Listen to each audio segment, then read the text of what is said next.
morning, everyone, and happy first weekend of the Boo to You Readathon.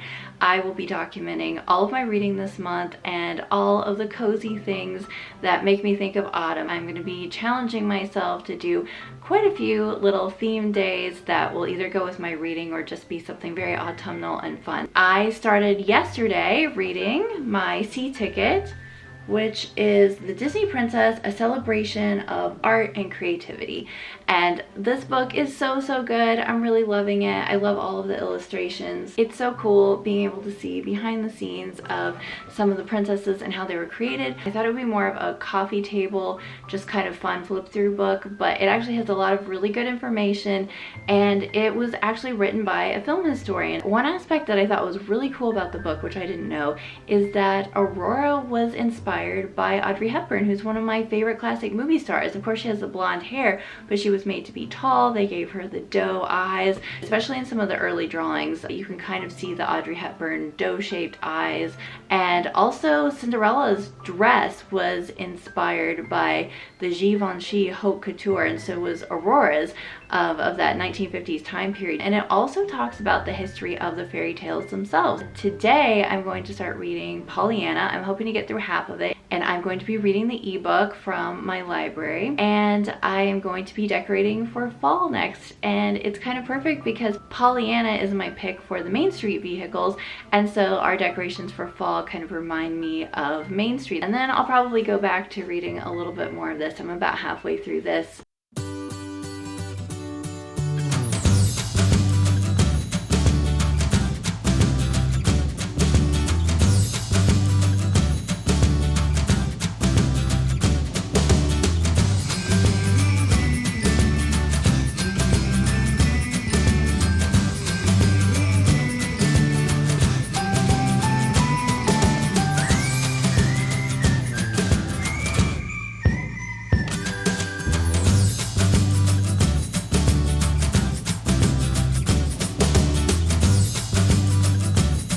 Just a little check-in on Pollyanna. It is so cute and fun. I read that it was inspired a little bit by Anne of Green Gables because it was written around the same time period after Anne's popularity, so I can definitely see that, and it's surprising me by being a lot closer to the movie than I thought. If you don't know much about Pollyanna, she is a very optimistic child. She's an orphan. She goes to stay with her Aunt Polly, who is very rigid and very rich and strict, and her father was a missionary minister, and so they were very poor, and so he taught her to play the glad game so that she wouldn't feel sad or upset because of the kind of life that they had to live sometimes. So it's kind of really funny watching Aunt Polly and Pollyanna because they are very much an odd couple. Aunt Polly is trying to tell Pollyanna what her schedule will be like. It's very regimented, just everything is very militant, and so Pollyanna says, "Oh, but Aunt Polly, you haven't left me any time at all just to live." "To live, child? What do you mean?" As if you weren't living all the time.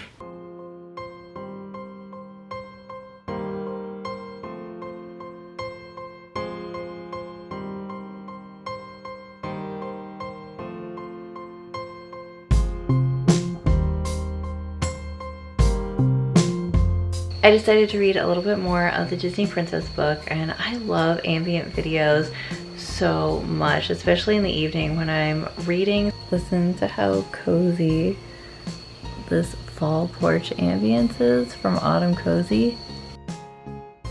I'm kind of in love with this concept art for Tiana. It's just such a beautiful outfit. I made it to the Rapunzel section. Oh, this is beautiful.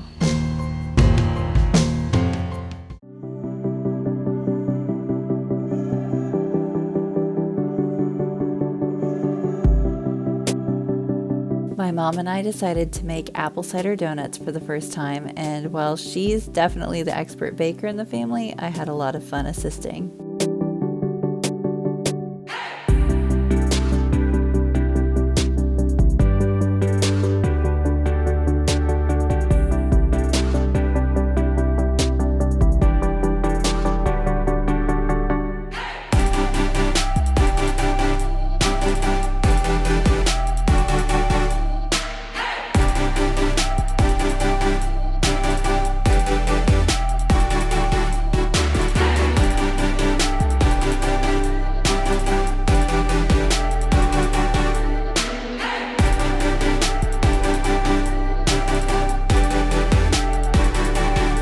I've wanted to try apple cider donuts since I first heard about them a few years ago, but since I have to be medically gluten-free, it isn't easy to find specialty treats.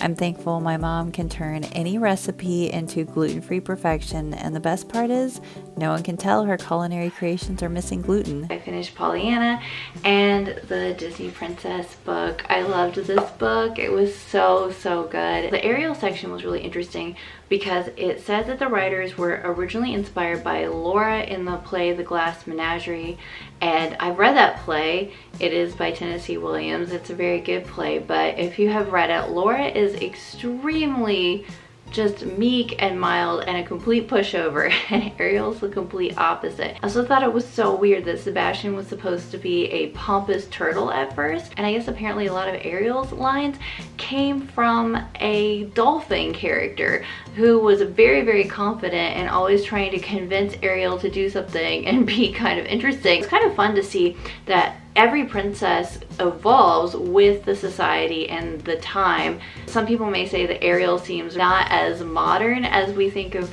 as other princesses like Moana today, but I think it's so interesting because if you look at it, back then they felt like she was really progressive. One thing that I thought was really cool is that they actually talked about what Belle's intellectual married life would have been like. Many upper class 18th century women led salons where intelligent conversations flourished. And then it goes on to say that after her wedding, Belle might have presided over a circle of cultivated thinkers and or written books of her own. So I guess Linda Wolverton, who had a big hand in Belle's creation, wanted Belle to be a reader. She was originally supposed to be a baker, which is crazy because I don't think that I would have connected with Belle as much at all. I mean, there's nothing wrong with baking. I'm just not very good at it. I love reading, obviously, because of the Readathon. So yeah, overall, this book is definitely a 5-star read for me. So for Pollyanna, I really liked it. I did think that there were certain parts of the movie that just had that like extra emotional punch, but Pollyanna had a lot of fun moments. It made me laugh. One thing that I really like, which I don't want to give a spoiler for if you haven't seen the movie, but I will just say if you have seen it, you'll know what I'm talking about. There is kind of a shocking scene that happens towards the end where you're not sure exactly what will happen. The Walt Disney movie does lead you to believe how everything will wrap up, but the book has a letter at the end from Pollyanna discussing what happens afterwards, after the end of the Disney movie. There are some things that are alluded to, and it is very happy and joyful, and it was a great way to end the book. So I am super glad that I read it for that reason. I also heard that there's a sequel called Pollyanna Grows Up, which I had no idea about. That would be really fun. I loved it. I'm excited to move on to Cinder today and the Queens of Animation.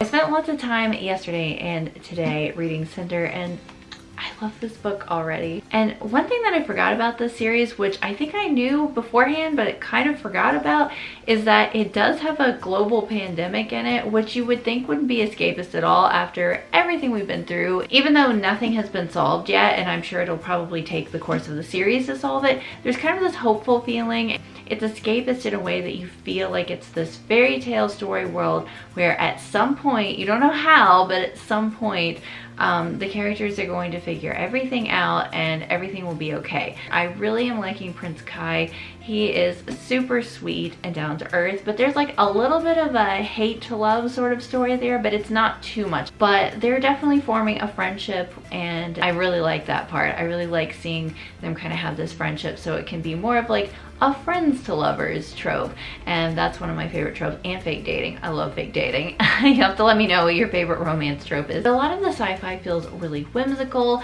and kind of almost fantasy based. I'll be honest, I thought I wouldn't like that part at all. Like, I thought it would just be weird. I know that there are really popular sci-fi shows with cyborgs, and I do like sci-fi shows, but I don't know, just that part human, part machine thing just seemed very weird to me. But I love it. You're seeing inside her head, and there's almost like a computer inside of, well, there is like a computer inside of her head. She's getting the equivalent of text messages and like emails inside her mind. Yeah, I'm just loving this book so much. Then this evening, I thought it would be fun to watch a couple of my favorite classic spooky but not so scary movies. I also thought it would be fun to try to find some movies that fit the different tickets for the Booty Readathon. So I thought it'd be fun to pick a couple of screwball comedies that are perfect for spooky season, which is I Married a Witch and Arsenic and Old Lace. Both of these movies would actually be so perfect for the Mad Hatter's Tea Party. Screwball comedies were often called madcap romances, just these movies that are just absolutely absurd until the two main characters give up and call it love. This supernatural screwball comedy stars Frederick March and Veronica Lake as a witch who accidentally falls in love with a man whose family she cursed hundreds of years ago for burning her and her father at the stake. It has hocus pocus vibes, and it inspired the TV series Bewitched. Arsenic and Old Lace is a screwball dark comedy that stars Cary Grant and Priscilla Lane. After their marriage on Halloween, Cary Grant finds a corpse hidden in a window seat of his eccentric aunt's house, and hilarity and chaos ensues.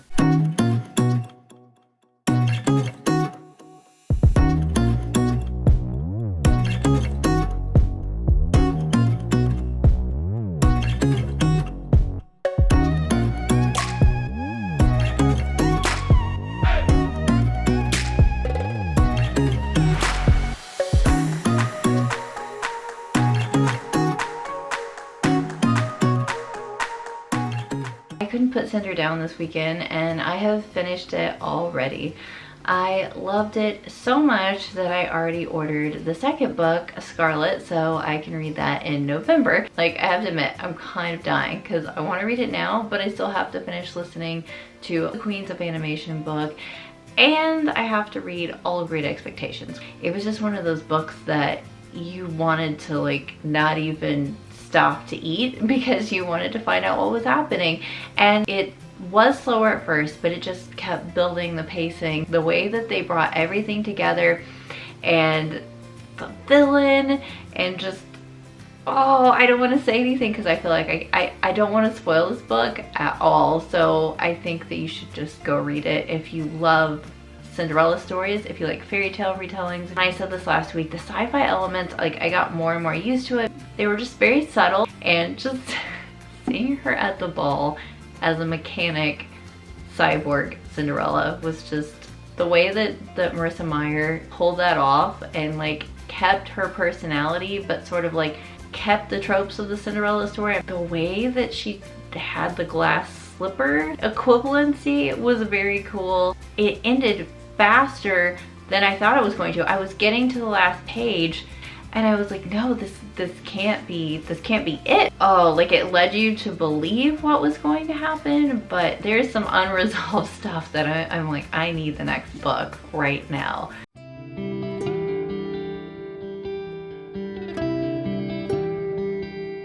Sometimes there's nothing better on a rainy fall day than a hot cup of tea, a favorite autumnal album like Taylor Swift's Evermore, and romanticizing the season by browsing aesthetic photos on Pinterest.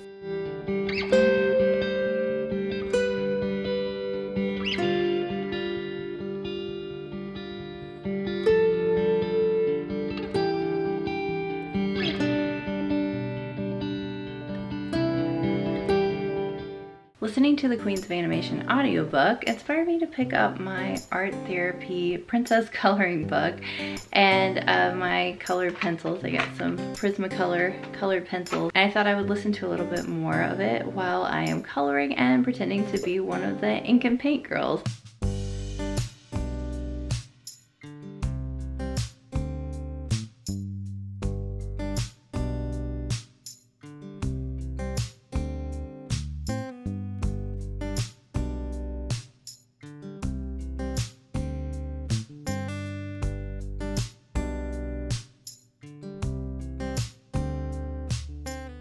Okay, so I am moving on to my e-ticket, and if you watch my TBR, you will know that I was trying to decide between The Picture of Dorian Gray, a reread of Wuthering Heights, and Great Expectations by Charles Dickens. So Kate Howe, who has a fantastic booktube channel and is one of the co-hosts of Booktober, actually talked me into this book. I am only about 50 pages in, but I am actually really enjoying it so far. I do really like A Christmas Carol. I have read that, but I guess I've just been waiting for the perfect Dickens novel to dive in. I've kind of been afraid I wouldn't like him. Jane Austen is my favorite classics author, so kind of everyone has to measure up to her. I really honestly expected him to be one of those classics authors who gets bogged down in the details, and I don't know why, because honestly it wasn't like that with A Christmas Carol. I am really interested to see what happens. I am pleasantly surprised. I am also making progress on the Queens of Animation audiobook, and I'm really loving that one a lot. I feel like I've really lucked out. So far I'm loving everything that I'm reading. No complaints at all.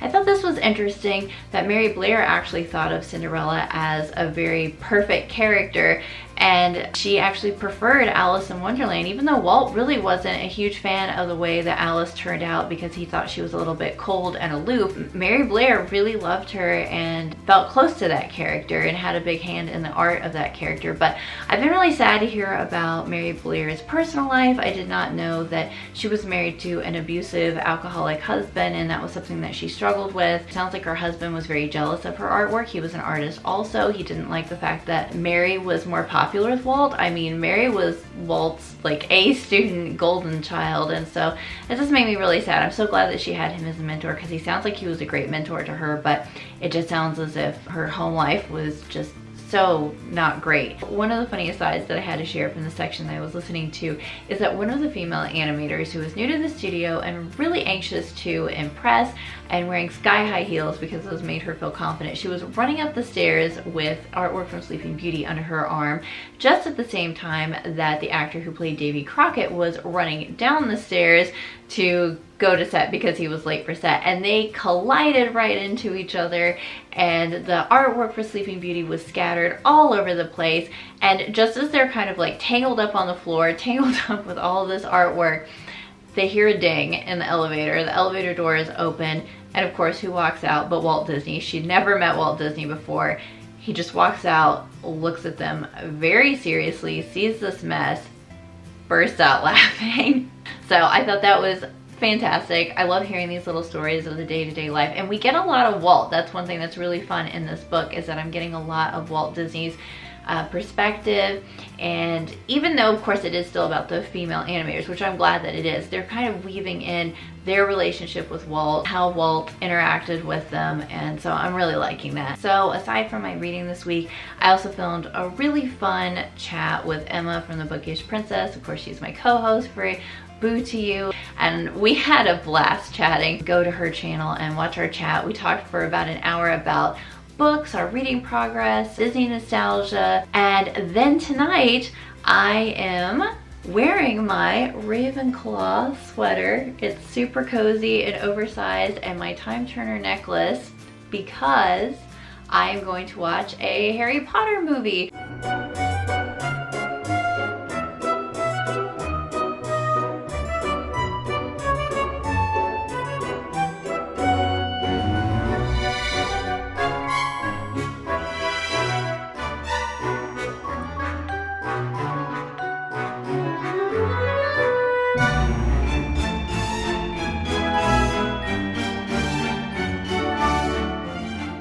I just finished Harry Potter and the Order of the Phoenix, and I love this movie so much. Oh my gosh, it is definitely one of my favorites, even though it makes me emotional every single time. And I had my wand with me, so I'd be ready to defeat Voldemort. I totally would have joined Dumbledore's army if I were at Hogwarts. So I'm gonna get ready for bed, and I am excited for the weekend. So good night.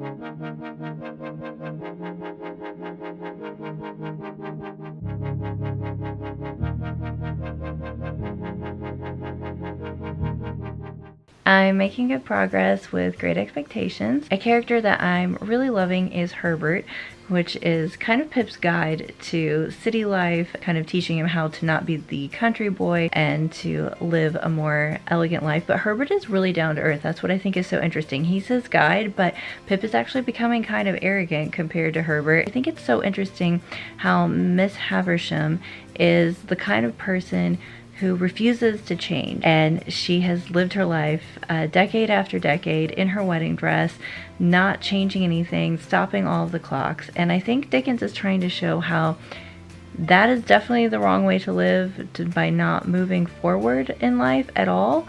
But then also he really contrasts that with Pip, who is changing too much. I feel like it kind of breaks my heart. Pip is really getting to this point in the book where he thinks that he's much grander than what he is. He's kind of forgetting his roots with Biddy, who is a very sweet character, and his Uncle Joe, who is just so kind and so sweet. And so, I don't know, I think that contrast is really interesting, because I feel like Dickens is trying to say you can't get stuck in the past to the point that you don't ever move forward, but you can't go so far away from your roots that you forget who you are. Since Great Expectations is my Haunted Mansion e-ticket pick, I found this Ambient Worlds Haunted Mansion Ambient. Look how spooky. I love it so much.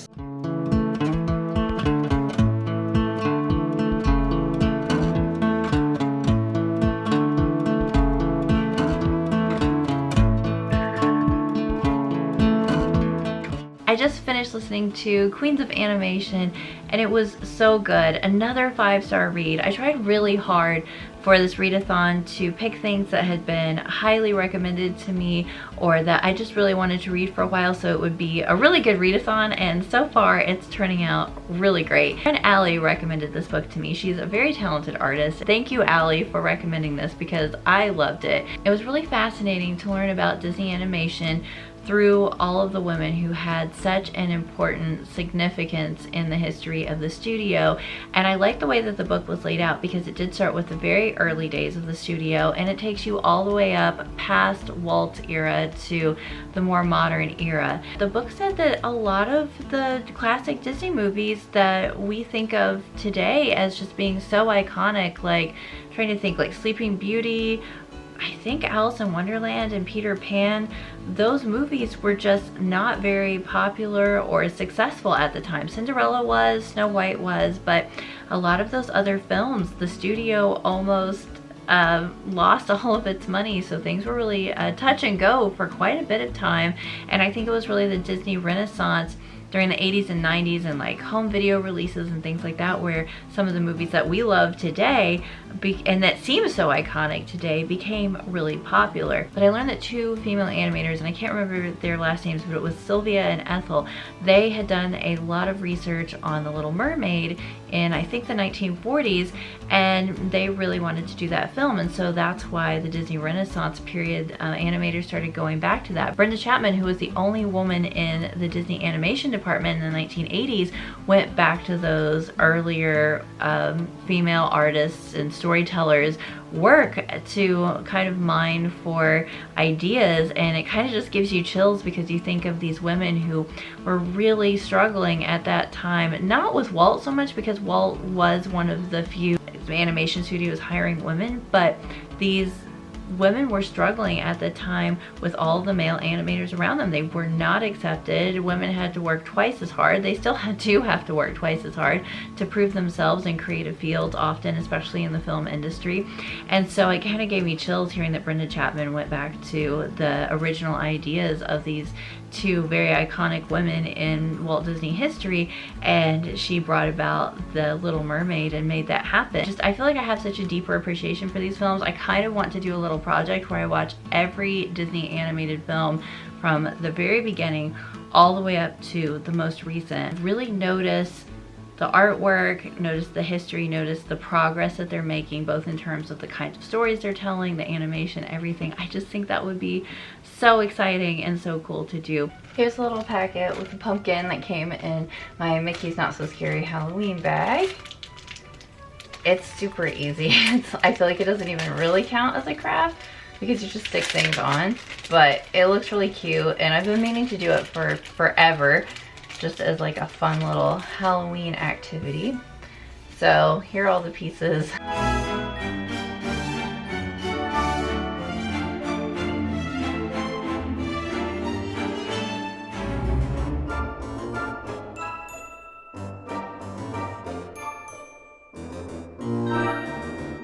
Here he is. You see, we're cute. It's kind of like a goofy little pumpkin. I might just sit him out like right here. I like it, that's cute.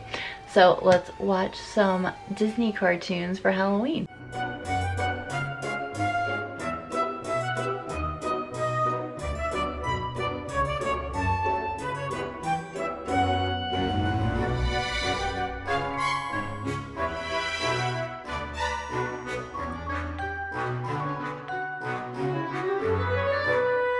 Good morning. Today I've decided to do a little theme day.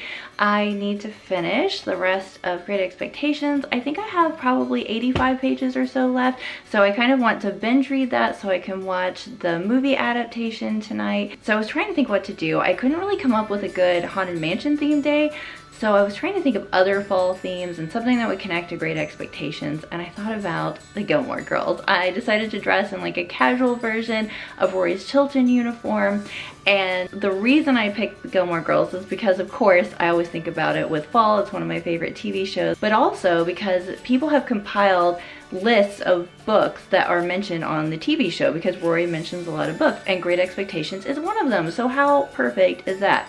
So I thought I would start by kind of recreating at home Luke's Diner so I can do a little reading there and have some delicious food. And then I thought I would go outside and pretend to be in the Stars Hollow town square. Maybe I can come up with some other ideas, but I'll use some like ambient videos and things like that, and I'm really excited about it.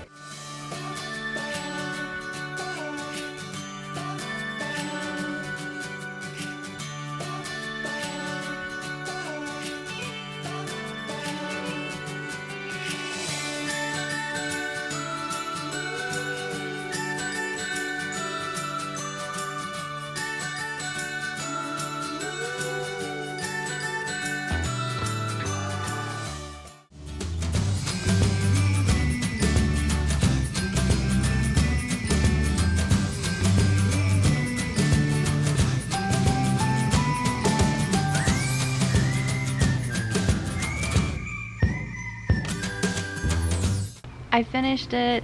I loved it. I was really nervous there at the end because I thought the ending was going to go a lot differently than what it did, and there were a lot of surprises. I was so shocked at one point.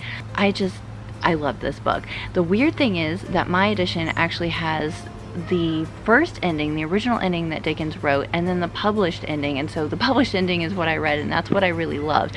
It was hopeful. If you were a cynical person, you could kind of read it as like a cynical ending or something that's not going to work out as well. But if you're a hopeful person, there's plenty of room for hope. So I choose to read it in a hopeful way. I think I read that one of his writer friends talked him into rewriting it because he thought it was kind of depressing and a little bit too cynical, this original version. So yeah, I didn't like that one. That one would have been like thumbs down. It would have tanked the whole book for me. One of the themes that I thought about as I was reading this is that I think Dickens really exploring like, what does it mean to be a gentleman? Can someone like Uncle Joe, who is a poor blacksmith and rough around the edges, be more of a gentleman than some of the wealthier people? And a convict who plays a big role in this story, can he be a gentleman?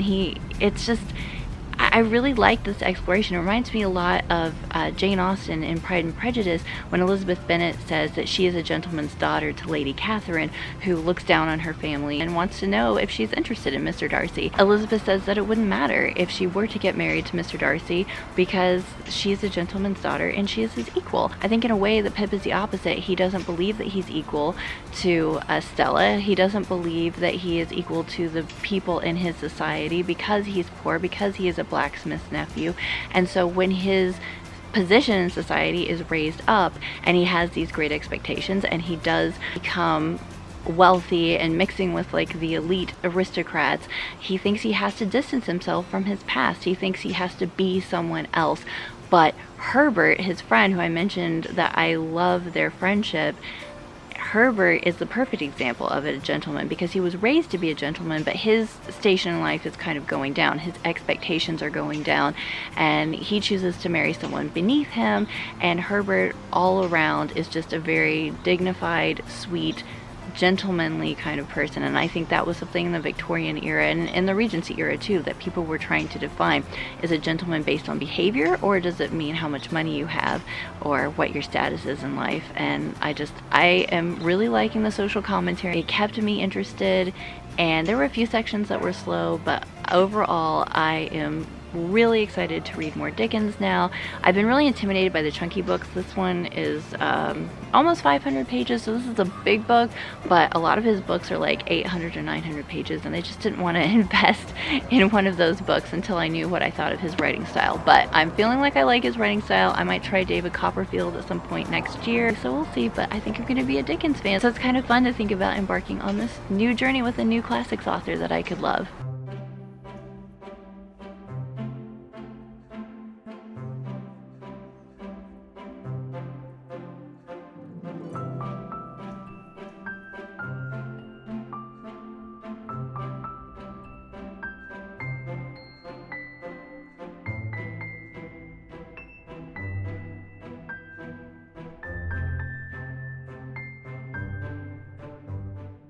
I can't believe we're already at the last few days of the readathon, and it's almost Halloween. This month has gone by so fast. Since I will be putting this up so you can watch it in time for Halloween to celebrate the end of the Boo to You readathon, I definitely want to talk about my Halloween plans, and I would love to hear yours if you want to put them in the comments below. So a Halloween tradition for us is to watch Hocus Pocus and the Adventures of Ichabod and Mr. Toad, although we do skip Mr. Toad.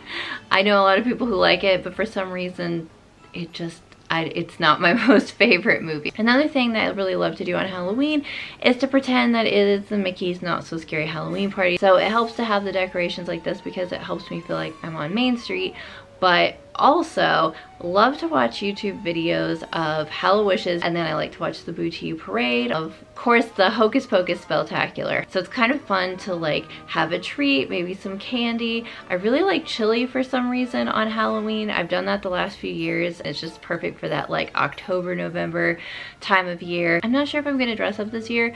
I came up with a really fun costume last year that was Beauty and the Beast pajamas, and then I did my hair like Belle and I did my makeup like her, and so it was sort of like a casual slumber party Princess Belle. Please let me know what you thought of all of your books that you read for Boo to You, what kind of fun activities you did. I would love to hear so we can compare notes, and I hope you enjoyed watching what I did. I also want to give a big thank you to Emma from the Bookish Princess.